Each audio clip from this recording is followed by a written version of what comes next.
A Christian who plans how he or she is going to use time day by day and tries to keep to the plan, doing seriously what Paul exhorted us to do, you remember, in Ephesians 5, making the most of the time. Every opportunity for doing good, every opportunity for glorifying God. You don't drift through life as a Christian. You seek rather to make the most of your life for the Lord.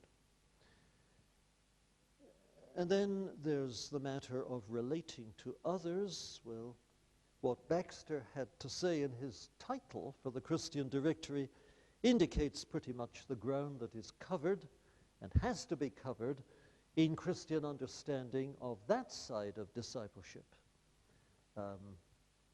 Showing thoughtful love at home, with friends, in business, in pastoral care.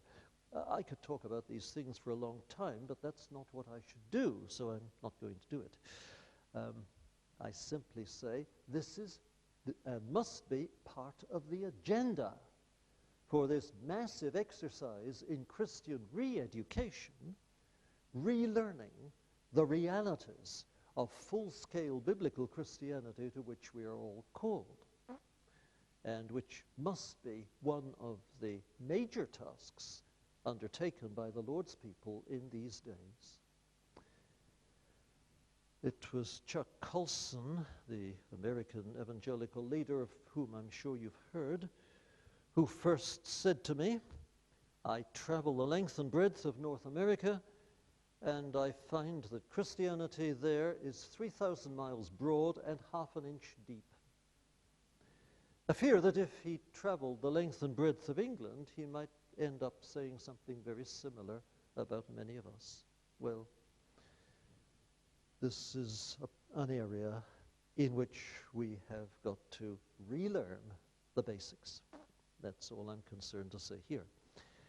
And then in relation to all the situations that come our way, good, bad, encouraging, discouraging, situations like the miserable situation about which we were hearing before I began to speak, and which has its parallel, and indeed a parallel that is worse in many ways, in the Anglican Church of Canada, to which I go back, and other situations too, which feel at first like the roof falling in. This is disaster. What do? You do what you would do if things were going well. You work hard at the tasks God has given. You walk humbly, recognizing that He is in charge and He knows what He's doing. And prayerfully, you wait.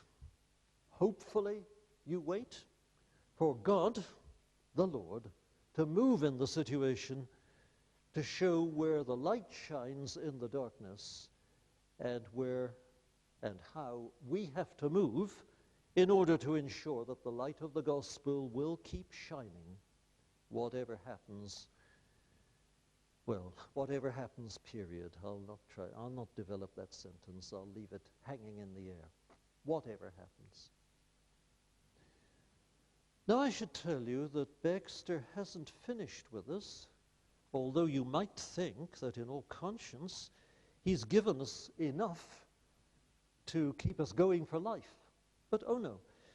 After the 17 grand directions for the practice of godliness, he deals in detail with the 7 great sins which disfigure and indeed undermine godliness. Here they are. Unbelief, hardness of heart. Impenitence comes under that heading, by the way. Hypocrisy, man-pleasing, pride, covetousness, and what he calls flesh-pleasing, self-indulgence of the kind that we're so familiar with in our own culture today. And then he deals with 5 specific disciplines for achieving the godly self-mastery to which Christians are called. The discipline of redeeming time. How do you do it? He has much to tell us about how to plan our lives and to lay out our priorities and determine what we're going to do and what we shall have to leave undone, and so ensuring that the important things get attended to, even if some of the other things have to be left to other people. Redeem time. Govern your thoughts. He has a lot to say about developing the practice of what the people who write books about this call discursive meditation. The simple idea of meditation is that you talk to yourself in the presence of God, rather as a preacher would talk to you, about the meaning and application to yourself of Bible truth. You meditate on the scriptures, you meditate on the truths of God, and then when you can see what these truths have to say to you by way of application, then you start talking to God about the things that you've seen and ask him to write in your heart what he's shown you. We're not very good, I think, most of us, at discursive meditation in these days. But it's an inner discipline, says Baxter, which we need if we are to be persons marked by self-mastery in the way that faithful disciples ought to be. So there's a redeeming time, and there's the governing of thoughts, and then comes the governing of passions, and then comes the government of the tongue, and all of this is explained in great detail. And I hope I'm creating something of an appetite for seeking out what Baxter has to say. If you look into the Christian Directory, you'll find it. And I may say the Christian Directory is in print again in America, and you get it by mail order if you go direct to the publisher, but there are international providers of books who can get these things for you. Well, I've really shot my wad, friends, in having said that.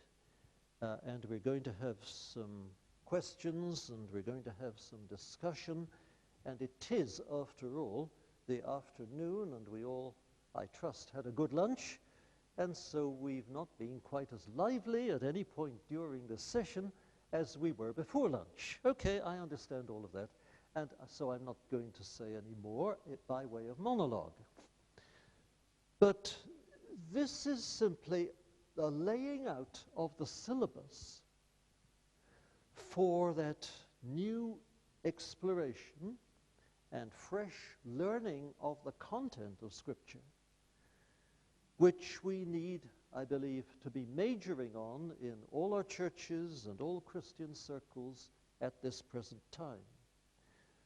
I notice that both sides of the Atlantic, the Christian books that sell well are, for the most part, storybooks, testimony books, rather than books dealing with these solid matters, the disciplines of Christian life as people like Baxter saw them. I think that though many of these books are good books, the fact that they are the preferred books is a bad sign. Seems as if we're content to live on the surface.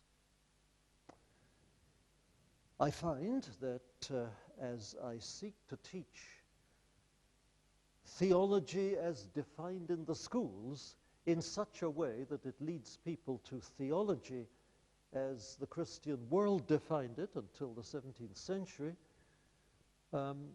there are high-flying intellectuals who lag behind. What I'm doing doesn't interest them, Christians though they are. They want academic distinction. They want to earn themselves doctorates. They want to become professors. And they feel that a lot of what I'm telling them isn't going to help them to do that because I'm on a different wavelength. I carry on, but I must confess that every time I meet that mindset, it hurts, and I'm sad for the person who's in the grip of it. I think I'd better stop. God bless us all with wisdom, knowing the best route to take to the best of destinations, the glory of our God in the world to come, for which we're being prepared right now. And with God, give us the ability to see the best steps to take, the best course of action to follow in order to pursue that path, and by God's grace, get there with joy and triumph and enjoy what Peter in his second letter calls an abundant entrance into the glory that's to come. I can't wish anything better either for you or for myself. So God grant it to us all. Amen. And now Mr. Chair will tell us a little more about what comes next.